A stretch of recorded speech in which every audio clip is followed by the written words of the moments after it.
It's our guy. Hi there, how are you? I am Ingo. I feel so honored to be. He did a complete 180, almost like we actually gave him that Knuckle Sammy. Now when Link shows up, he just completely punks him every single time. Boy, get us some Worcestershire sauce. Clean off that damn table. I'll whip your ass. Something wrong with your ear? All right, so episode 5, quick check-in. This game, for me, still has every ounce of the magic I remember it having. We are tackling the Death Mountain dungeon today, but first I gotta put some sugar in my girl's ear. What's up? What's up, baby? That's right, I'm back. Thank you very much for the other day. I haven't even asked you your name yet. Really? Link! That's what I thought. You're the fairy boy from the forest. That was years ago. Do you remember me? You do? I was sure it was you because Epona remembered you. How about trying your skill with Epona on an obstacle course? All right.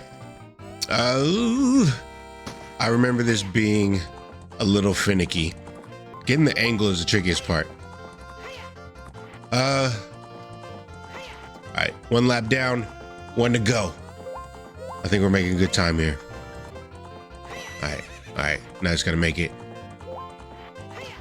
Cut the check. Where's Marin at? I know you were watching, and I know you're impressed. You did it. 48 seconds is the new course record. I am embarrassed to admit that I am just now piecing it together that the reason it's called Lon Lon Ranch is because both of their names, Talon and Malon. It only took me 27 years. I was thinking about this earlier. Because I didn't play Link's Awakening because it was a handheld game, I didn't know Marin, so I didn't recognize that Malon is basically supposed to be a callback to that character, right? And I feel like it would have hit me even harder because I definitely wanted Link and Malon to wind up together, right? That was the ship I had in my head before shipping was a thing. Marin and Malon are both great in their own ways. Marin has that free-spirited vibe and a strong connection to Link, while Malon's practical and caring nature makes her endearing. They both bring warmth and depth to their respective games. Classic Zelda characters. I agree, but hold on. You got the giant's knife, hold on. Okay. My question though, which you so skillfully avoided, was which one do you prefer? Don't try and weasel your way out of it. How do you like the feel of it? Whoa. Stranger danger. Stranger danger. Tough choice, but I might lean toward Marin. She's got that adventurous spirit and a dream of exploring beyond the island. There's something really charming about her ambitions. Plus, the whole Song of Healing thing is pretty iconic. I don't know if that's a factor for me, but I do like Marin a lot. Oh, hold on, little buddy. I didn't experience this, the dichotomy the way it was intended, right? Because I didn't play Link's Awakening originally. I think you were supposed to get like the feels when you come across Malon because you knew about Marin. Ugh. Little shit. Oh, got him. How could you do this to me? You're Ganondorf's servant. Your name is also Link? Then you must be the legendary Dodongo Buster and Hero Link. My dad is Darunia. Do you remember him? Dad named me Link after you because you're so brave. My dad Darunia went to the Fire Temple. A dragon is inside. If we don't hurry up, even my dad will be eaten by the dragon. Please help, Link. I'll give you this heat-resistant tunic. You got a Goron tunic. This heat-resistant tunic is adult size, so it won't fit a kid. Going to a hot place? No worry. But what I was saying is you spent more time with Marin. You saw her and Link spend time together. You learned about like what her ambitions were. I think Iris kind of said some of that. But you just became more emotionally invested in her. Let me see. I think I can just pull this out. So I think that would have made seeing Malon hit a little bit harder, you know, as a callback. Totally get that. Marin's deeper connection and clear feelings for Link add layers to her story. Malon's great, but Marin's ambitions make her more compelling overall. exactly. You get it. Link is on here. So I can't stay in here for long. Hold on. Fit check. Where's it at? Where's it at? Where's it at? We got that new Gucci tunic. There you go. Iris, real quick. Between the green and the red Goron tunic, which color really gets your engines revving when you see Link sporting it? Drew, I am acutely aware of where you're heading with this question, and the blunt answer is cram it up your tailpipe, Buster. I don't think I care for your tone very much, young lady. This song is dedicated to the power of the heart. Listen to the bolero fire.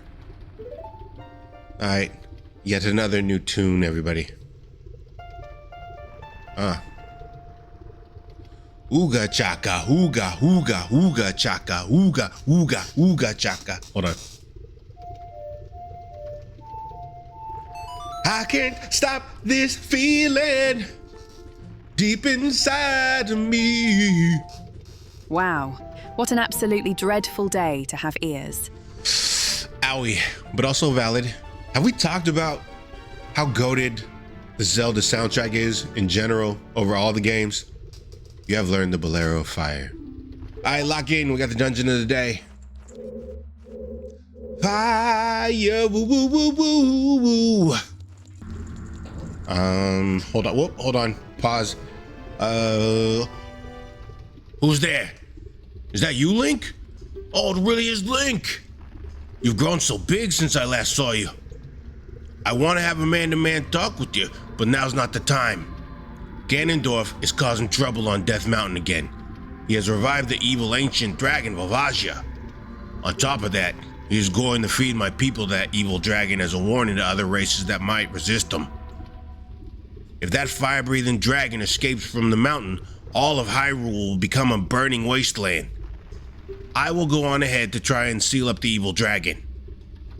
I'm concerned though, because I don't have the legendary hammer, but I have no choice. Link, I'm asking you to do this as my sworn brother. While I'm trying to deal with the dragon, please save my people. The prisoner's cells are in the opposite direction. I'm counting on you, Link. Iris, you were telling me something earlier about the Zelda anniversary. We were looking up information. See if I can take out some of While these. we were looking for information on Nintendo's plans for the Zelda Guys just spring out of anniversary in nowhere. 2026, it was mentioned by several credible outlets that an Ocarina of Time remake is seeming more and more likely if leaks are to be believed. Yeah, I've been hearing that, and it makes my little nerd heart go pitter-pat. What about it? Well, you're already playing it now. Are you going to turn around and play the same game, potentially months apart? Honestly, I don't. Hold on. Are you releasing me? Blah, blah, blah. We get another key. I don't know. I would have to see it first. You know, I can't really make a decision like that sight unseen. Depends how big an overhaul and how big a change it would be, if I'm being honest. But I wouldn't have. First of all, I don't think it's gonna be like an announcement and then like a week or a month later it's coming out. I think you're looking at a good chunk of time before it releases. But you never know. Speaking of Nintendo, the Game Awards just passed. They straight up got booed tonight when they were announcing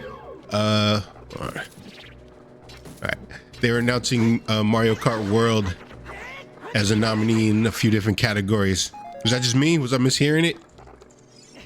And I don't know, I always felt like Nintendo was kind of like a critical darling, you know? I don't know, seems like people are still kind of raw about paying $80 for Mario Kart World, right? Because, all right, we've got hindsight now. Let me see. And I don't think there was $80 worth of content there. Right? Am I wrong? The game's fun. It's Mario Kart, but there's nothing really new or revolutionary that warranted the thing being $80. And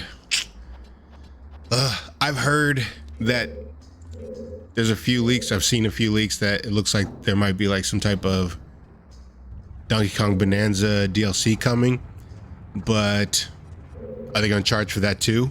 Probably. Like, if the DLC was free after you bought in at this ridiculous price, then okay, maybe I'll kind of shoot you some bail. But if you're going to charge like a premium price for like a game that doesn't really do anything incredibly special, because the open world is just kind of like, it's just an open world. There's not really a whole lot to do there. Like, for me personally, I can't speak for anybody else, I really don't give a shit. All right, but that kind of goes back to what we were talking about a little bit ago. If we're getting an Ocarina of Time remake, okay, if we're getting an Ocarina of Time remake under this new regime of Nintendo that seems hell-bent on squeezing every red cent out of us, then should we just prepare ourselves to be mad about whatever we're about to get? What bells and whistles would they have to add for you to be okay with them charging 60, 70 bucks for a 30-year-old game? You know? Food for thought. Oh, we got a boss fight. Mini boss fight. You know what else they showed off at the Game Awards? Was the teaser trailer for the Street Fighter movie. And I don't know how to feel about it. Wait. There you go. All right, come on, you little shit. Oh, come here, you little shit. I'ma get you. Nope. Okay, back around the other way. Okay, nope. I'm right over here too.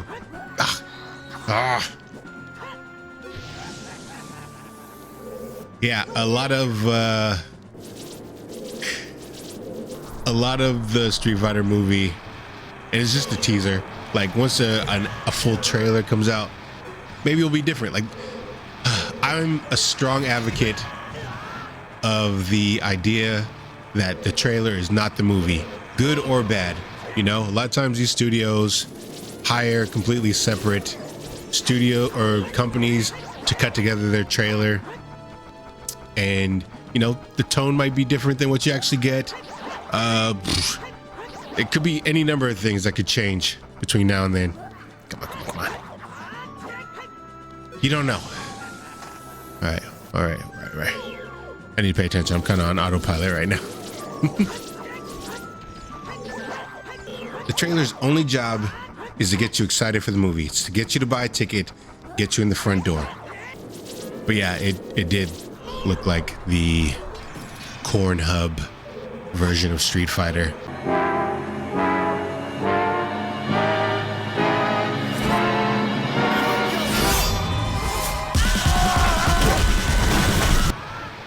But it could be so bad that it's good.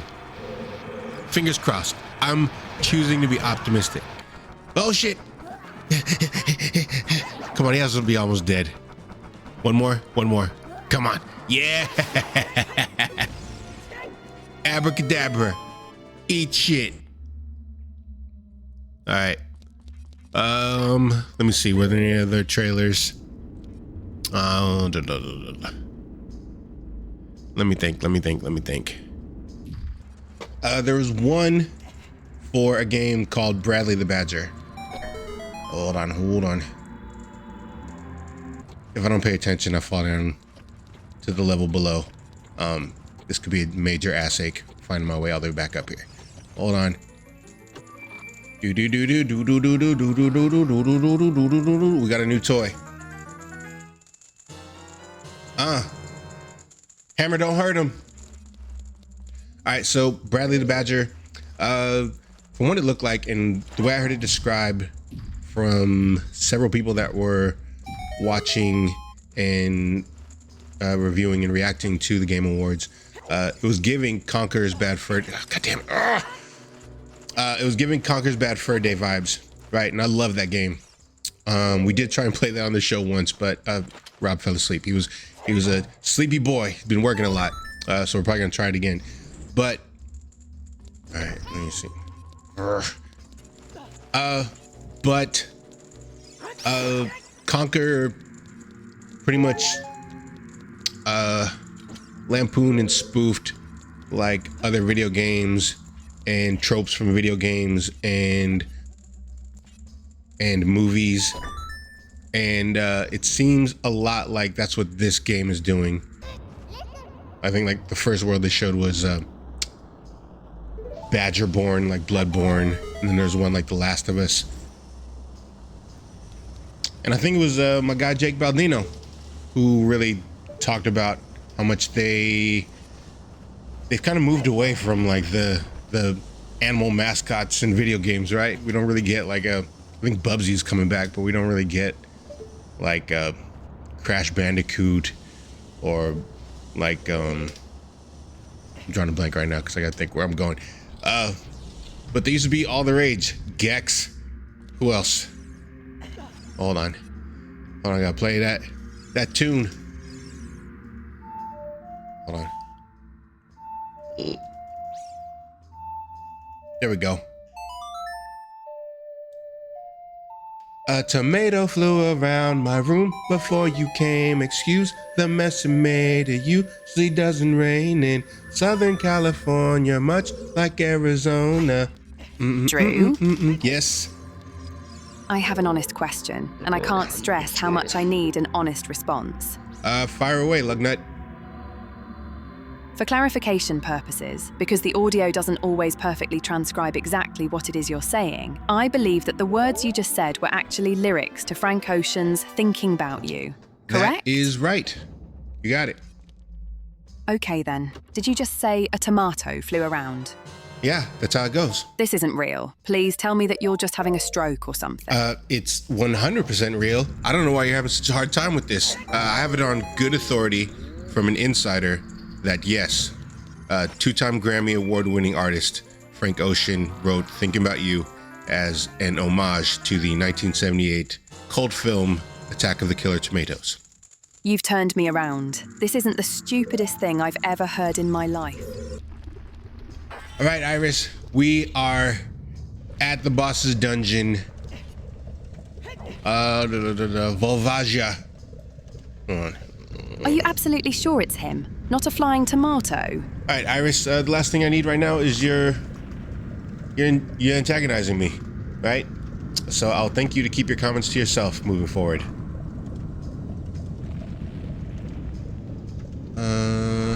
Where you at? Subterranean lava dragon Vovalgia. Doesn't really look like a dragon. He really kind of looks more like a river snake or something, right? Behold, I am the Tower of Death Mountain. Witness my scaly fire hair and tremble.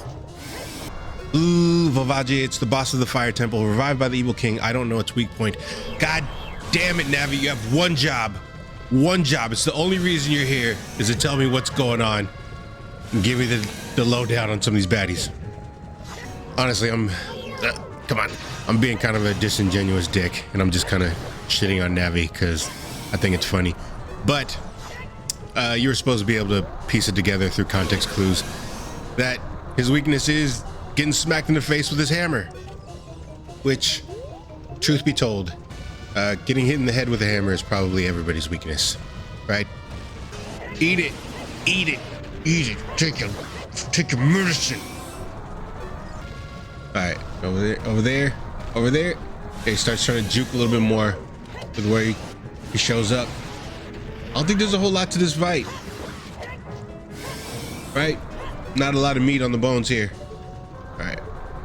Foul beast, show thine wretched visage, so that I might smite thee, and smacketh the taste out thine mouth with this Goronian steel. Melting. Oh, what a world. Melting. All right. Quick question. Why am I not the king of the Gorons? Right? Okay, do I get to keep this as a souvenir? Link's like the Predator. He just hangs on to like the skull and spinal column. No, his heart. I'm gonna keep his heart. Even better. All right, guys. That should just about do it for today. Did you have fun? I sure did. I love our chats. And we out this piece. Oh, we gotta go talk to the sages. Hold on.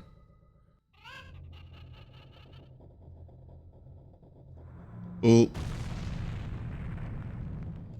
And away go troubles down the drain. All right. Guys, I appreciate you hanging out with me today. Leave me a like. It really helps our little channel. Subscribe. You'll be around the next time we go on and tackle our next dungeon.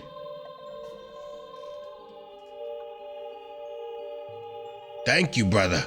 I really appreciate what you did. I thank you on behalf of the entire Goron race. You turned out to be a real man, just as I thought you would. By the way, I, the Wild Darunia, turned out to be the great sage of fire. Hey, brother, take this. This is a medallion that contains the power of the fire spirits and my friendship.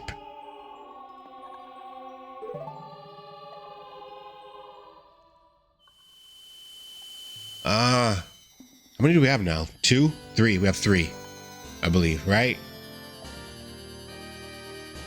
All right, we're moving right along. We shouldn't have to wait as long for the next episode. I've just started playing Metroid Prime 4. You can check out those episodes on the channel.